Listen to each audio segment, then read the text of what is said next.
अस्सलाम वालेकुम रहमतुल्लाहि व बरकातुहू। बेटा मेरा नाम इरशाद अली है और मैं दिस्कॉलर साइंस कॉलेज में फ़िज़िक्स लेक्चरर हूँ। तो बेटा पिछले लेक्चर में हमने गास लॉ और उसकी फ़र्स्ट एप्लीकेशन जो है वो डिटेल से डिस्कस की थी।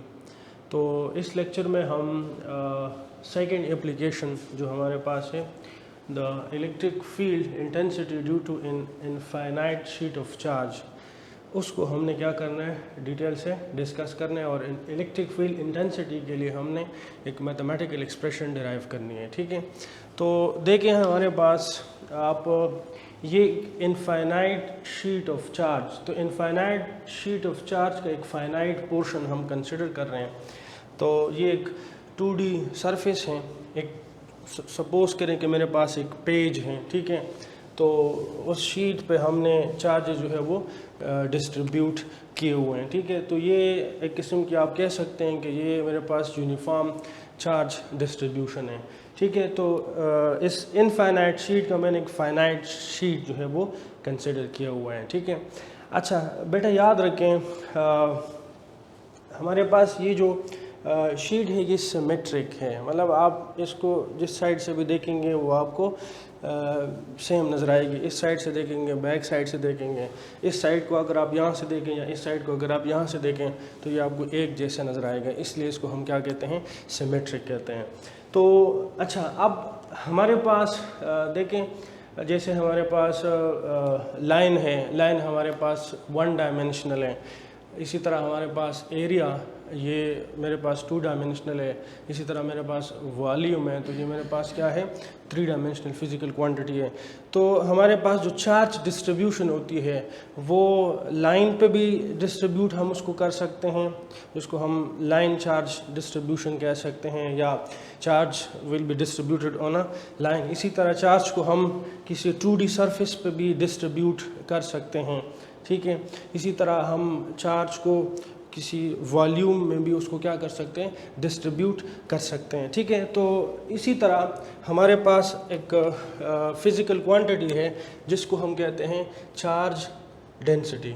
ठीक है, चार्ज, मैं अपने टॉपिक की तरफ आ रहा हूँ लेकिन ये कुछ टर्म्स हैं, ये इससे रिलेटेड पहले समझते हैं। ठीक है, पहले हम लिखते हैं चार्ज डेंसिटी। तो चार्ज डेंसिटी हमारे पास अगर किसी 1 डायमेंशनल, अगर line for example charge distributed line पे, ठीक है, तो इसकी आपने चार्ज डेंसिटी कैसे फाइंड करनी है, वो है चार्ज पर यूनिट लेंथ, और इसको हम रिप्रेजेंट करते हैं लैम्डा से। ठीक है, lambda is charge per unit length. ठीक है, इसी तरह charge per unit length mean lambda, तो lambda is equal to charge per unit length. इसका जो इसका यूनिट होगा वो क्या होगा, कूलम पर मीटर होगा।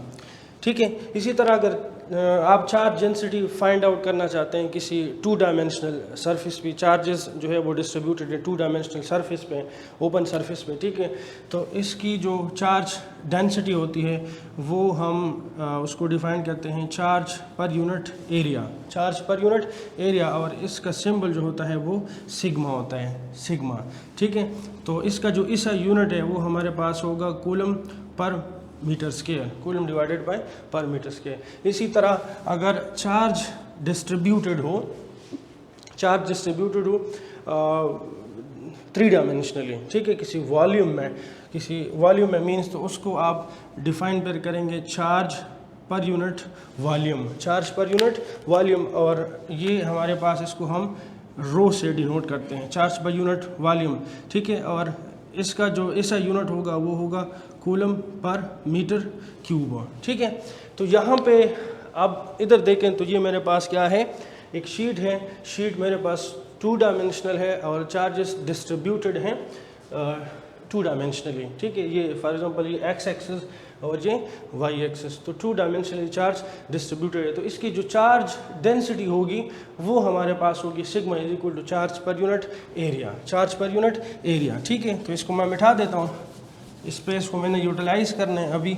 ठीक है, तो अब देखें यहाँ पे मेरा जो पर्पज़ है वो मैंने क्या फाइंड आउट करना है, इलेक्ट्रिक फील्ड इंटेंसिटी जो है वो फाइंड आउट करनी है। पहले आप यहाँ पे लिख दें, यहाँ पे आप लिख दें कि sigma charge surface charge density, ठीक है, volume charge density, surface charge density, line charge density. तो ये surface charge density sigma is equal to charge per unit area, right. और इस चार्ज को यहाँ से आप क्रॉस मल्टीप्लिकेशन अगर दें यहाँ से, तो आपके पास चार्ज हो जाएगा सिग्मा इनटू ए, ठीक है। अच्छा, let this is equation number 1, इसको इक्वेशन नंबर 1 लेट करें, ठीक है। अच्छा, अब मैंने यहाँ पे जो है ना at a distance x from the sheet, ये फॉर एग्जांपल एक डिस्टेंस x मैं लूँ यहाँ से, ये सपोज डिस्टेंस x, ठीक है, डिस्टेंस x, और यहाँ पे एक पॉइंट है P, ये पॉइंट P है, ठीक है बेटा। इस पॉइंट पे अब मैंने इलेक्ट्रिक फील्ड इंटेंसिटी की वैल्यू जो है वो क्या फाइंड आउट करनी है, ठीक है, विद द हेल्प ऑफ गास लॉ। अब गास लॉ से हमें आसानी हो गई क्या कि इलेक्ट्रिक फील्ड इंटेंसिटी जो है वो आप फाइंड आउट कर सकते हैं। तो हम यहाँ पे एक 3 डायमेंशनल इमेजिनरी सरफेस कंसिडर करते हैं, और ये जो 3 डायमेंशनल इमेजिनरी सरफेस होती है इसको हम क्या कहते हैं बेटा, इसको हम गाशियन सरफेस कहते हैं, ठीक है। तो यहाँ पे ये गाशियन सरफेस मैं एक लेता हूँ सिलेंडर, ठीक है, एक सिलेंडर 3D सरफेस है, ठीक है। याद रखें गाशियन सरफेस आपने 3D सरफेस लेना है। 3D सरफेस इससे पहले मैं बता चुका हूँ, 3D सरफेस या इसको आप क्लोज सरफेस भी कह सकते हैं। 3D सरफेसेस, क्लोज सरफेसेस, और क्लोज और ओपन सरफेसेस का मैं पहले डिटेल में बता चुका हूँ। तो ये यहाँ से लेके सेंटर से लेके यहाँ तक एट अ डिस्टेंस x एक पॉइंट ले लें, ठीक है, और ये सिलेंडर का हाफ पोर्शन जिसे आप गाशियन सरफेस कहते हैं, और इस साइड पे भी इसी तरह आप ये सिलेंडर कंप्लीट करें, क्योंकि फिर ये तो ओपन सरफेस होगा, ठीक है। तो ये इसको अगर हम कंप्लीट करें इसी तरह, तो ये इक्वल डिस्टेंस पे है। जैसे यहाँ से डिस्टेंस x सपोज ये 3 सेंटीमीटर है, तो यहाँ से भी डिस्टेंस 3 सेंटीमीटर आप ले लें डिस्टेंस x, ठीक है, और आप ये सिलेंडर कंप्लीट करें। ये अब हमारे पास क्या है, इसी तरह ये पॉइंट P यहाँ से सेंटर से 3 सेंटीमीटर दूर, यहाँ से भी आप 3 सेंटीमीटर दूर। तो ये मेरे पास एक सिलेंडर, और ये सिलेंडर मेरे पास क्या है बेटा, गाशियन सरफेस है, ठीक है। यहाँ से आप ले लें, ये भी डिस्टेंस आप ले लें, डिस्टेंस x हो। अब पॉइंट P पे मैंने इलेक्ट्रिक फील्ड इंटेंसिटी जो है वो क्या करनी है, फाइंड आउट करनी है, कैलकुलेट करनी है, ठीक है। अच्छा, याद रखें अब ये जो चार्ज है, और सुनिए बेटा, ये चार्ज है मेरे पास, इस चार्ज को एक ही लेयर की तरह हमने डिस्ट्रीब्यूट किया हुआ है। जैसे आपके पास एक पेज हो, सपोज ये अगर मैं कह दूं ये मेरे पास एक पेज है, सपोज ये तो वैसे मेरे पास 3D सरफेस है, ठीक है। तो ये जो शीट की मैं बात कर रहा हूँ, ठीक है, ये जो चार्ज है ये एक पेज कंसिडर करें, ये वाला, ठीक है। तो ये जो चार्ज है ये इसी तरह इस एक पेज पे एक लेयर में डिस्ट्रीब्यूटेड है। एक लेयर का मतलब ये है कि ये सिर्फ इस साइड पे चार्ज क्या है, डिस्ट्रीब्यूटेड है। मतलब कहने का मकसद ये कि इस लेयर पे डिस्ट्रीब्यूटेड नहीं है, सिर्फ अगर इस लेयर पे डिस्ट्रीब्यूटेड है तो यहाँ पे नहीं होगा। तो ये चार्ज एक ही लेयर पे क्या है, यूनिफॉर्मली डिस्ट्रीब्यूटेड है, ठीक है। अच्छा चलो, अब हम यहाँ पे इस गाशियन सरफेस का अब हमने पहले अकॉर्डिंग टू गास लॉ हम लिख लेते हैं कि गास लॉ का जो according to Gauss law close जो सरफेस होती है उसका फ्लक्स कैसे होता है वो ऑलरेडी हम पढ़ चुके हैं, ठीक है। तो ये according to Gauss law flux of a closed surface, ये क्लोज सरफेस है, Gaussian surface, closed surface, 3D surface, it is equal to 1/ε0 times the total charge enclosed. अब इस सरफेस के अंदर जितना चार्ज इनक्लोज्ड है सपोज, ठीक है। तो अब यहाँ पे आप चार्ज की वैल्यू ये पुट करें सिग्मा इनटू ए, तो ये आप इधर पुट करें तो ये होगा 1/ε0 इनटू सिग्मा ए, ठीक हो गया। अब इसको हम इक्वेशन नंबर 2 कंसिडर करते हैं, ठीक है, दैट इज इक्वेशन नंबर 2। ये अब हमारे पास according to Gauss's law flux हमारे पास इसके बराबर होता है। अब हमने फ्लक्स अकॉर्डिंग टू डेफिनीशन, ठीक है, अकॉर्डिंग टू डेफिनीशन जो है वो फ्लक्स अब हम कैलकुलेट करते हैं। तो फ्लक्स टोटल हमारे पास, अब देखें बेटा, टोटल जो फ्लक्स होगा ना इस क्लोज सरफेस का अकॉर्डिंग टू डेफिनीशन, पहले भी मैं बता चुका हूँ, ये एक सिलेंडर है और सिलेंडर के हमने 3 सरफेसेस जो है वो अभी यहाँ पे कंसिडर करने हैं। 3 ये सपोज अब एक सिलेंडर है, ठीक है, तो ये भी सिलेंड्रिकल टाइप है, ठीक है। तो अब इसको ज़रा देखें तो समझने में ये कंसिडर करें कि ये सिलेंडर है, ठीक है। तो इस सिलेंडर के ये 3 फेसेस हम कंसिडर करेंगे। एक फेस बेटा ये, ठीक है, दूसरा फेस ये, ठीक है, और तीसरी जो फेस है वो कर्व सरफेस है। तीसरी जो फेस है वो कर्व सरफेस है। अगर इस फेस को हम देखें, ठीक है, अच्छा यहाँ पे मैं ड्रा कर देता हूँ इलेक्ट्रिक फील्ड लाइन की डायरेक्शन भी, ठीक है। तो यहाँ से इलेक्ट्रिक फील्ड लाइन की डायरेक्शन ये पॉजिटिव चार्ज से लाइंस आउटवर्ड होती हैं, तो यहाँ पे भी ऐसे आउटवर्ड, यहाँ पे भी आप ऐसे आउटवर्ड ले लें और यहाँ पे भी ये आउटवर्ड इलेक्ट्रिक फील्ड लाइंस की डायरेक्शन भी स्पेसिफाई होगी, ठीक है। अब समझने में ज़रा आसानी होगी। अब अगर इस साइड को देखें, ये साइड मैं यहाँ पे आपको दिखा देता हूँ। इस साइड को अगर आप देखें ना तो इलेक्ट्रिक फील्ड लाइंस की according to diagram electric field lines की डायरेक्शन ये तब आपको इलेक्ट्रिक फील्ड लाइन की डायरेक्शन मैं शो कर रहा हूँ, ठीक है। तो ये इलेक्ट्रिक फील्ड लाइन की डायरेक्शन, और इस सरफेस का हम अगर वेक्टर एरिया लें तो वो इस सरफेस के हमेशा परपेंडिकुलर होता है। तो इस सरफेस का परपेंडिकुलर जो है वो भी इसी डायरेक्शन में होगा। तो इलेक्ट्रिक फील्ड लाइंस और सरफेस का जो नॉर्मल होता है जिसे आप वेक्टर एरिया कहते हैं वो भी इसी डायरेक्शन में, दोनों की डायरेक्शन सेम। इसी तरह अगर आप इस सरफेस का लें तो इस सरफेस के लिए अगर आप वेक्टर एरिया लें तो वो भी इसी डायरेक्शन में। इस सरफेस का जो वेक्टर एरिया है वो सरफेस के हमेशा क्या होता है, परपेंडिकुलर होता है, तो वो भी ये डायरेक्शन, और इसी तरह इलेक्ट्रिक फील्ड लाइंस की भी यही डायरेक्शन। तो यहाँ पे भी डायरेक्शन ऑफ वेक्टर एरिया और इलेक्ट्रिक फील्ड इंटेंसिटी जो है वो सेम, इलेक्ट्रिक फील्ड लाइंस और वेक्टर एरिया की डायरेक्शन सेम, और यहाँ पे भी इलेक्ट्रिक फील्ड लाइंस और वेक्टर एरिया की डायरेक्शन सेम। तो 2 सरफेसेस के लिए तो डिफाइन हो गया कि फ्लक्स इलेक्ट्रिक फील्ड लाइंस और वेक्टर ए की डायरेक्शन किस तरह है, एंगल किस तरह बन रहा है, ठीक है। इस सरफेस को देखिए, ये मेरे पास कर्व्ड सरफेस है, तो ये मेरे पास जो सरफेस है ये, अब देखें इस सरफेस का अगर आप परपेंडिकुलर लेंगे हर पॉइंट पे, जब आप परपेंडिकुलर मींस कहने का मकसद ये है कि इस सरफेस का अगर आप वेक्टर एरिया लेंगे तो वो क्या होगा, सरफेस के परपेंडिकुलर होता है। सरफेस के क्या होता है, परपेंडिकुलर। यहाँ पे आप लें किसी भी पॉइंट पे ले तो वो सरफेस के परपेंडिकुलर होता है। तो सरफेस के परपेंडिकुलर तो इलेक्ट्रिक फील्ड लाइन तो इसी डायरेक्शन में है, इलेक्ट्रिक फील्ड लाइन इसी डायरेक्शन में है, और हर जगह पे अगर यहाँ पे आप लें तो वो सरफेस के परपेंडिकुलर इस तरह होगा, यहाँ पे आप लें तो वो इस तरह होगा, ठीक है, यहाँ पे आप लें तो इस तरह होगा, यहाँ पे आप लें तो इस तरह होगा, सरफेस का जो वेक्टर एरिया आप ले रहे हैं, ठीक है। तो अगर हम देखें तो कर्व सरफेस जो है ना उसका vector area electric field line के साथ हर जगह पे जो एंगल बना रहे हैं वो 90 डिग्री एंगल बना रहे हैं, ठीक है। तो 90 मीन cos 90। अब देखें मैथमेटिकली अगर हम देखें टोटल फ्लक्स, तो टोटल फ्लक्स इस सरफेस के लिए, surface of 3D surface of the cylinder, ये मेरे पास है फ्लक्स 1 प्लस फ्लक्स 2 और प्लस फ्लक्स 3। ये इस सरफेस के लिए φ2, इस सरफेस के लिए, और φ3 जो है मेरे पास कर्व सरफेस के लिए, ठीक है। तो अब देखें इसका आप लिख दें E डॉट A, इसको A1 कर दें सपोज, ठीक है, और प्लस इसका कर दें E डॉट A2, और इसका कर दें, ये अकॉर्डिंग टू डेफिनेशन, फ्लक्स की डेफिनेशन इस तरह होती है, E dot A। Vector area और इलेक्ट्रिक फील्ड इंटेंसिटी का क्या होता है, डॉट प्रोडक्ट होता है, ठीक है। दोनों का डॉट प्रोडक्ट लेते हैं दोनों वेक्टर्स का। इसी तरह कर्व सरफेस के लिए E डॉट A3, ठीक हो गया। अच्छा अब देखें जैसे मैंने बताया, अगर इसको आप ओपन कर दें, ये A1 cos of theta scalar form में, इसी तरह इसको भी लिख दें A2 cos ऑफ थीटा, और इसको भी लिख दें A3 cos ऑफ थीटा, ठीक है। अच्छा अब देखें यहाँ पे मैं बता चुका हूँ कि इलेक्ट्रिक फील्ड लाइंस, ये जो सरफेस है क्रॉस सेक्शनल एरिया, ठीक है, ये भी आप क्रॉस सेक्शनल एरिया, ये जो एरिया है ये A1, ये जो एरिया है ये A2, और कर्व सरफेस मेरे पास क्या है, एरिया A3। तो एरिया A1 और इलेक्ट्रिक फील्ड लाइंस दोनों की डायरेक्शन क्या है बेटा, सेम है।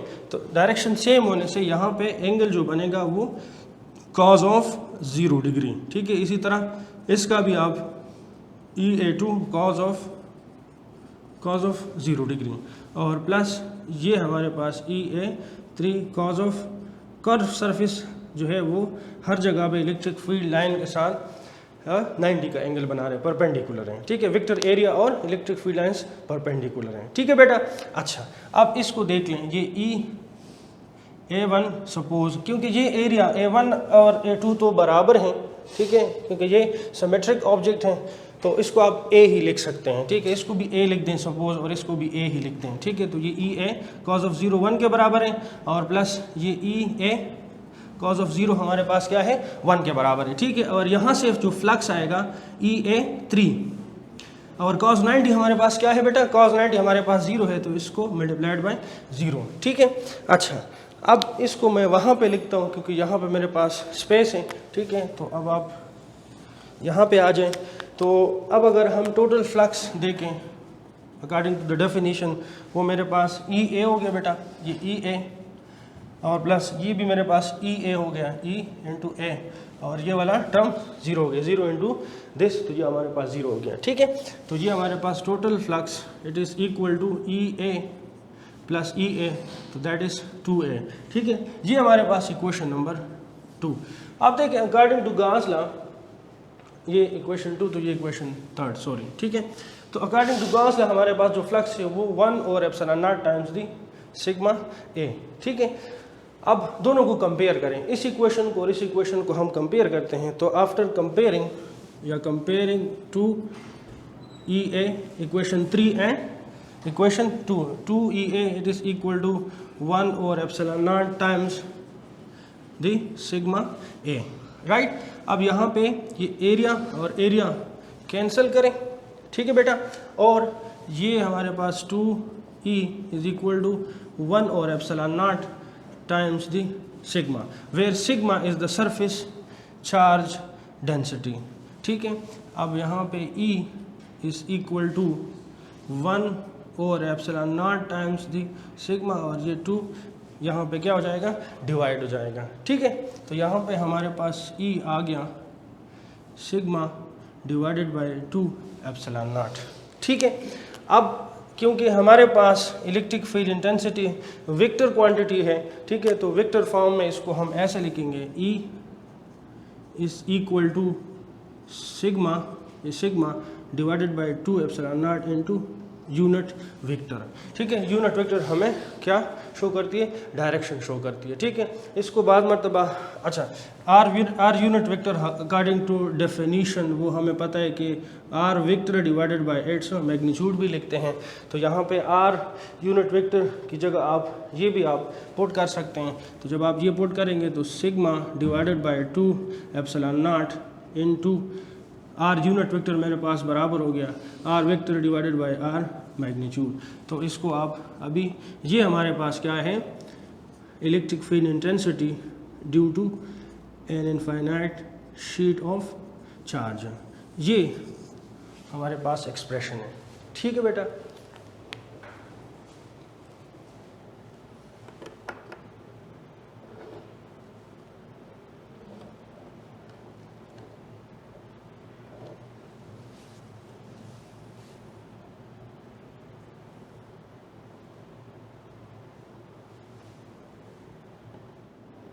अच्छा बेटा, अब हमारे पास है जो थर्ड और लास्ट एप्लीकेशन आपके सेकेंड ईयर के बुक में गॉस लॉ की जो है थर्ड एप्लीकेशन, वो electric field intensity due to oppositely charged metallic plates, ठीक है। तो आप डायग्राम में देखिए, मेरे पास plate A positively charged plate and that is plate B negatively charged plate.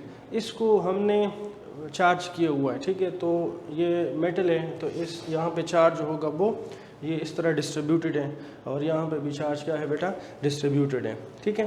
तो अच्छा, इससे पहले भी पिछले टॉपिक में भी मैं बता चुका हूँ कि हमारे पास ये जो प्लेट्स हैं, तो ये 2D एक सरफेस हैं, ठीक है। तो इसको आप इसकी जो सरफेस चार्ज डेंसिटी होती है, ठीक है, वो हम कैसे डिफाइन करते हैं, वो हम sigma it is equal to charge per unit area, ठीक है।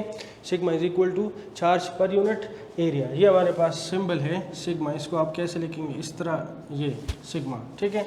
तो इसका इसी तरह ये पॉजिटिव चार्ज प्लेट का जो सरफेस चार्ज डेंसिटी होती है वो सिग्मा प्लस, और इसका होगा सिग्मा माइनस, ठीक है।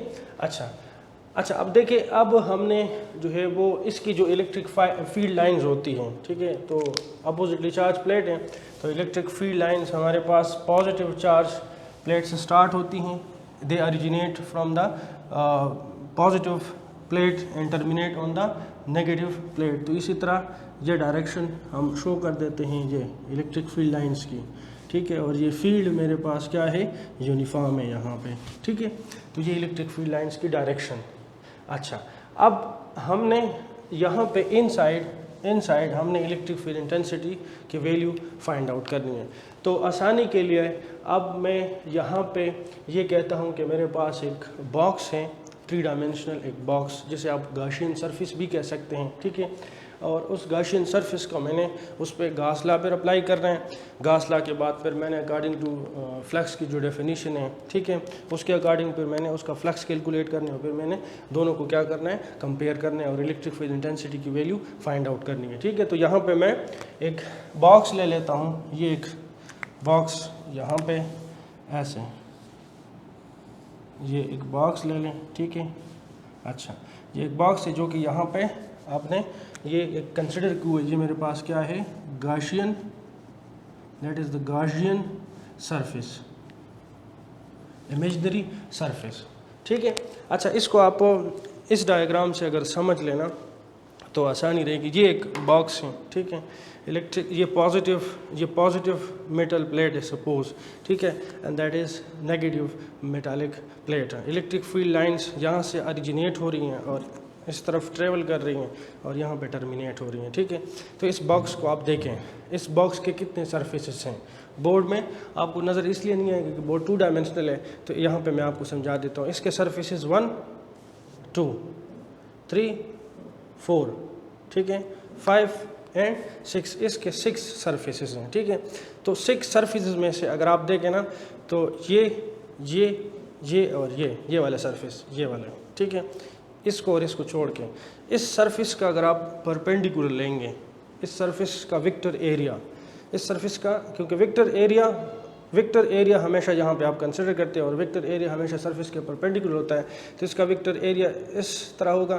तो इलेक्ट्रिक फील्ड लाइंस के साथ डायरेक्शन एंगल जो है वो क्या है, 90 डिग्री, ठीक है। इसी तरह इसका जो वेक्टर एरिया है वो ऐसे होगा, तो ये भी इलेक्ट्रिक फील्ड लाइन के साथ जो एंगल है वो 90 डिग्री।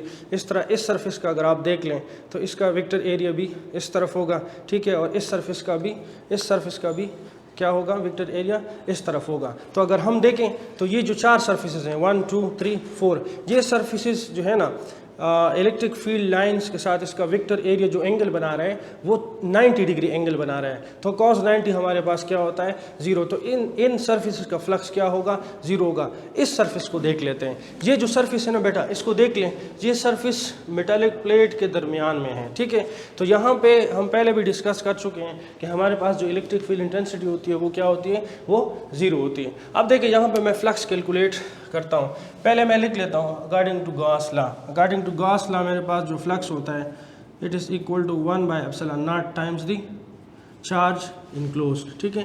तो दैट इज़ इक्वल टू 1 और ε0, और यहाँ से आप चार्ज फाइंड करें तो चार्ज मेरे पास है sigma into A. Let this is equation number 1, इसको इक्वेशन नंबर 1 कंसिडर करें, ठीक है बेटा। अब हमने क्या करना है, according to the definition flux, total flux calculate करना है। तो total flux it is equal to, surfaces मेरे पास कितने बेटा बॉक्स के हैं, सरफेस मेरे पास 6 सरफेसेस हैं। तो इसको आप लिख दें φ1 + φ2 + φ3 4 5 एंड 6, ठीक हो गया बेटा।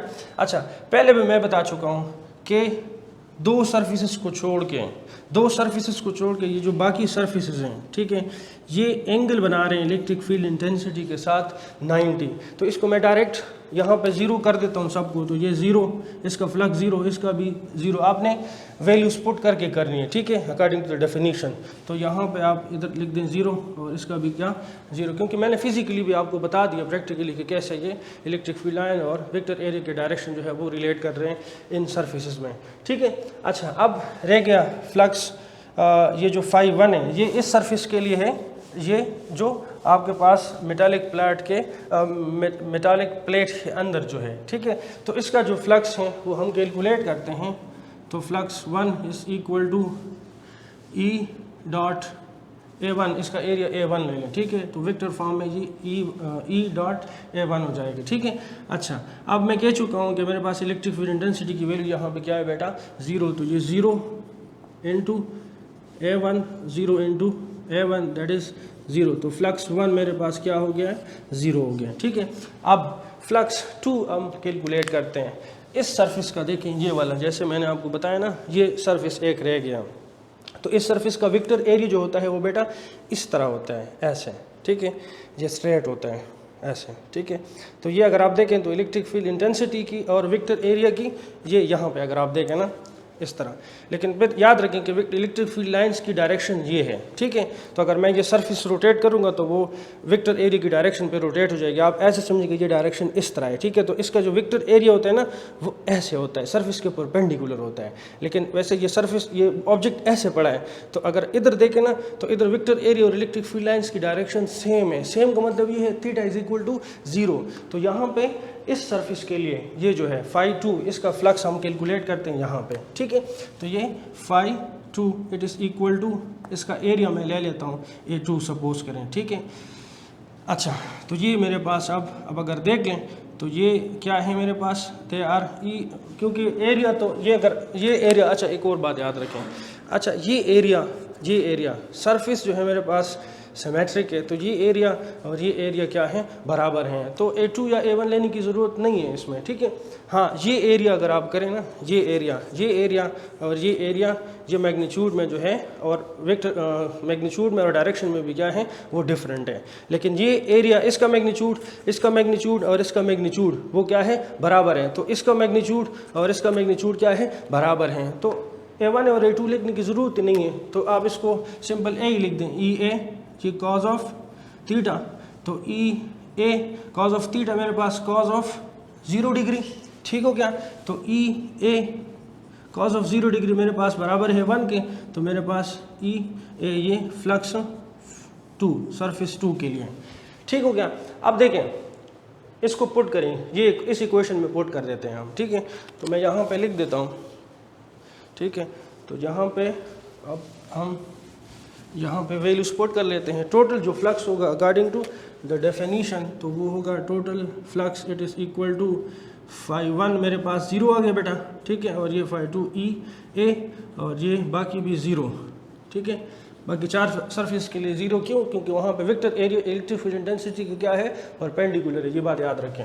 तो टोटल फ्लक्स मेरे पास हो गया ई ए अकॉर्डिंग टू द डेफिनीशन, ये इक्वेशन 2 हो गया, ठीक है। इक्वेशन 1 यहाँ पे देख लें और इक्वेशन 2 दोनों को कंपेयर कर लें। ये अकॉर्डिंग टू गास लॉ है, ठीक है, और ये अकॉर्डिंग टू डेफिनेशन, तो दोनों को आप कंपेयर कर लें।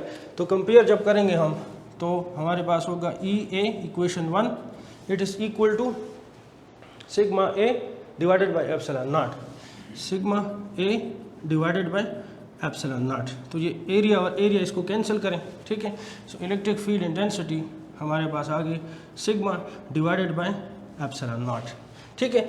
ये हमारे पास मैग्नीट्यूड है electric field intensity of oppositely charge metal plates के लिए। इसको आप वेक्टर फॉर्म में भी लिख सकते हैं। तो वेक्टर फॉर्म में इसको हम कैसे लिखेंगे, E is equal to sigma divided by epsilon naught, यहाँ पे ऊपर एरो लगा दें, ठीक है, यहाँ पे आप एरो लगा दें, ठीक है, और यहाँ पे आप ले दें ये आर यूनिट वेक्टर।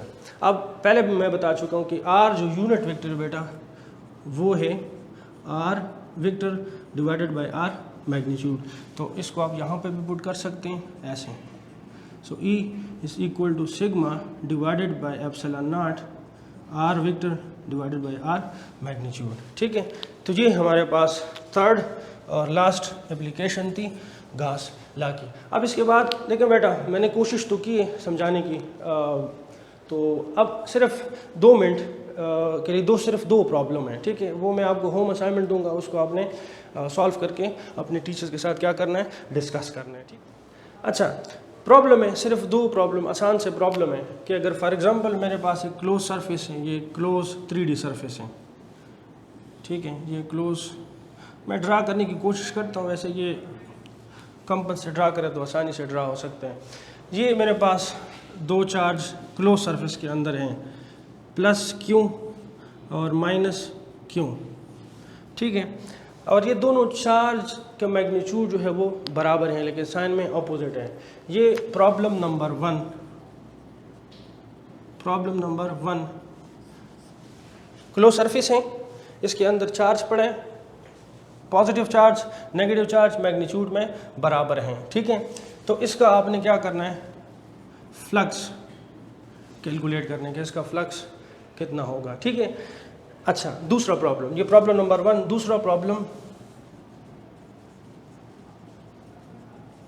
नंबर 2, अगर मेरे पास क्लोज सरफेस है ये, और इसके अंदर चार्ज है Q प्लस Q, ठीक है, और यहाँ पे दूसरा चार्ज पड़ा है 2Q प्लस 2Q, ठीक है, बाहर पड़ा है। तो फिर इस सिस्टम का जो फ्लक्स होगा वो कितना होगा। इस सिस्टम का फ्लक्स आपने क्या करना है, इलेक्ट्रिक फ्लक्स आपने कैलकुलेट करना है, ठीक है। ये 2 प्रॉब्लम है, इसको आप ट्राई करें तो फिर इंशाल्लाह डिस्कस करेंगे। ओके जी, अल्लाह हाफ़िज़।